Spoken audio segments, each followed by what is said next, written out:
2-second interval, and it shrunk to 10.7. And look how much faster Martin was than the leader, Dale Earnhardt. And you know, there's enough time left, in theory, if he can keep up this second per lap deal. He will, in fact, catch that lead car before the end of this race. Yep, there are 17 laps to go, and it isn't that... There aren't 17 seconds separating first and second, so theoretically, he could do it. The interval continues to stretch out between Dale Earnhardt, and we have another caution. Rusty Wallace is falling back, and here's what happened a few minutes ago. He comes off the corner, misses the corner. That's where everyone has been hitting the wall down in turn 6 today. Gets off the racetrack.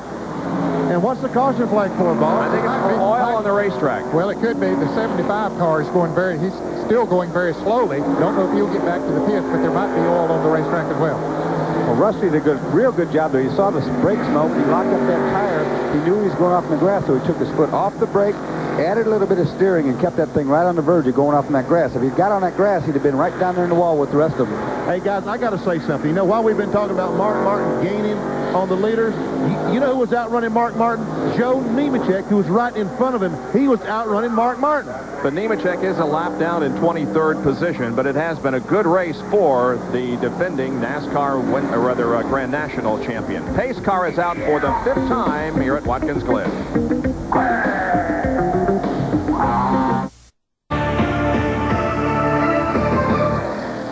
Car has the field in tow coming off corner number 5. This is for some oil on the racetrack, but we're going to be seeing some pit stops here in just a few moments, the final pit stops of the afternoon. There's the Blockbuster Video Blimp, which is hovering high overhead of Watkins Glen International Raceway, making its maiden tour through the eastern half of the United States. And we welcome her presence here today. People that have gathered here, inside and outside. They're everywhere, waiting for pit stops to happen. They're entering turn number 7, the final turn on the course. Earnhardt, Wallace, Martin, and others will be turning right into the pit area, keeping that speed below 35 miles an hour. We will be watching Earnhardt, Wallace, and Martin in particular, but a lot more than that come down pit road for some service. And Kyle Petty may stay on the racetrack, try to take advantage of that late pit stop he made and try to take the lead. But meanwhile, let's watch the race on pit road. Jerry Butcher coming to you. And it should be the final, and will be the final scheduled pit stop of the day. Very slowly they come down, and even as they've been on the racetrack, what happens in the pits to decide the outcome here at Watkins Glen. We're watching Dale Earnhardt's crew, Will Lynn, David Smith, and company go to work on the right side of the car. Meanwhile, Rusty Wallace's team changes the left side tires first. Now they move around to the right side while Earnhardt's crew moves to the left side. We'll see which velocity will play out. Rusty's car is down and away. Earnhardt is down and away. It looks like Rusty Wallace will win the battle among the lead cars down pit road. And Mark Martin is still on pit road as they have trouble with the right side once again. Now over to the left side of the car. Just now jacking the left side of the Valvoline Ford. And they are working there. As you hear the celebration in the background, that's the yelling and screaming from Rusty Wallace's Miller pits. Excited about their pit stops. And they are unbelievably excited here in the Miller pits about what happened on that pit stop. In fact, Buddy Parrott and the crew here, they are very... Here's Brad Parrott and the rest of the crew here. Unbelievable pit stop, guys. Brad, incredible pit stop. I'm telling you, these guys are wonderful on this team. You know, hopefully Rusty can hang on, and I know Earnhardt's going to push him hard, but we got the best driver on the circuit right now. Emotional, red-faced, and completely out of breath, but they did their job. 18 seconds flat, 4 tires, and they got him back out front with just a few laps to go. And Jerry, somebody else that was awfully impressive on that pit stop too was the Sterling Marlin crew. They went in running in 4th or 5th place, came out in right behind Rusty Wallace. They've gained positions every time they've made pit stops today. That crew has done their job.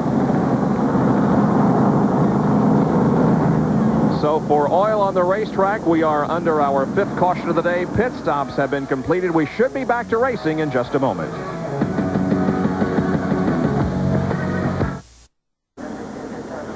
All right, Paul Page, apparently we're going to run a little bit over our scheduled time of being finished with this race, but we look forward to your coverage of the IndyCar race. Now, watch the activity on pit road here. Pay particular attention to the front end of Rusty Wallace's car. Watch the crewman come off the wall, jump over the front of the car, and position himself to jack up the left side. Now, from the blimp, you can see some real fine work by Rusty Wallace's crew. Now look, they're changing tires on the left side first of Rusty Wallace's car, while in front of him on Dale Earnhardt, they're changing the right sides. The Wallace crew gets finished first on the left side. They come around to the right, do excellent work, and get Rusty off quickly. And that Jack man almost got run over again. But you also have to take your hats off, gentlemen, to Sterling Marlin's team. They completed a 4-tire change in a little over 18 seconds. And came out between those two cars, right behind Rusty Wallace, in front of Dale Earnhardt. Well, guys, we're about ready to go back to green flag racing. Now, Rusty Wallace is not leading this race. Kyle Petty is leading the race. Michael Waltrip is up in there. Jeff Bodine, they had made green flag pit stops. They didn't have to stop this time. So Rusty Wallace and all those who made pit stops has got to pass some pretty good cars there. Hut Strickland is among those. So they got some good cars to pass before they can get to the front. The car that's out front is Joe Nemechek. He is back on the lead lap. The leader is Kyle Petty, then Jeff Bodine, Michael Waltrip, and Hut Strickland. Then we get back to Rusty Wallace. And here comes the pace car off corner number 7, looking for a green flag on lap number 78. And there it is. We're back to racing. Nemechek accelerates. By the way, this is the same car that Joe used at New Hampshire. This is an oval track car. They've changed over. Kyle Petty goes by and takes the lead. Meanwhile, it's Jeff Bodine, Michael Waltrip, Rusty Wallace, and Earnhardt, and Sterling Marlin hung up behind the 27 car of Hut Strickland right now. Here's the in-car camera, Jeff Bodine, the roof cam looking at Joe Nemechek as he accelerates turn 4 and head towards mid here in turn 5 in the interlude. Of course, Jeff Bodine running second. Nemechek has gone a lap down now that once Kyle Petty moved around there. Rusty Wallace trying to move on the inside and does move around Michael Waltrip as they come into the interlude here. That'll put Rusty Wallace up into 3rd place. Move Michael back to 4th. And Sterling Marlin to 5th. Earnhardt is in 6th as they come around here. A lot of battling going on, and we're going to see a lot of jockeying for position. Mark Martin way back in the pack once again. I don't think he has time this time, gentlemen, to get back up there. 3 wide here with Hut Strickland and Wally Dallenbach beside Bill Elliott. There's still quite a bit of time to go here. This is only going to complete lap number 78, so we've still got 12 laps to go, and a lot can happen. 22 car all trying to get by the 27. I thought he was going to have a crash there. And here comes Rusty Wallace trying to get by Jeff. He's on the inside, has the position, takes it away in turn 1. Earnhardt gets by Michael Waltrip right behind him. He has got by Sterling Marlin. In the meantime, Bobby Labonte is on the inside of Hut Strickland, takes that position away. And somebody picked up a lot of dust coming through off of corner number 1. For those of you who are tuning in for the IndyCar race, it will follow immediately our coverage of this live Bud at the Glen NASCAR Winston Cup race, which has 12 laps to go. It is being led by Kyle Petty. There is Rusty Wallace, who is running 2nd, Jeff Bodine, then Dale Earnhardt. Now, those that made pit stops under the caution have a little bit fresher tires than some of those others, including Jeff Bodine. Jeff staying up there, though, in 3rd place right now, being hounded by Dale Earnhardt as they head into turn 6. But those fresher tires of Earnhardt should help him move around Jeff before it's too long. But now Kyle Petty, his tires were relatively fresh. He had not stopped too many laps before the caution came out.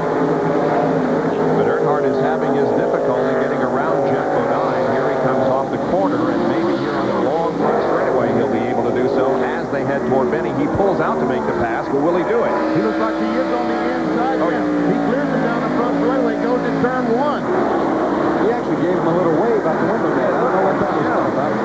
Maybe Jeff waved to him and Dale returned the wave. I don't know, but he got around him pretty easily.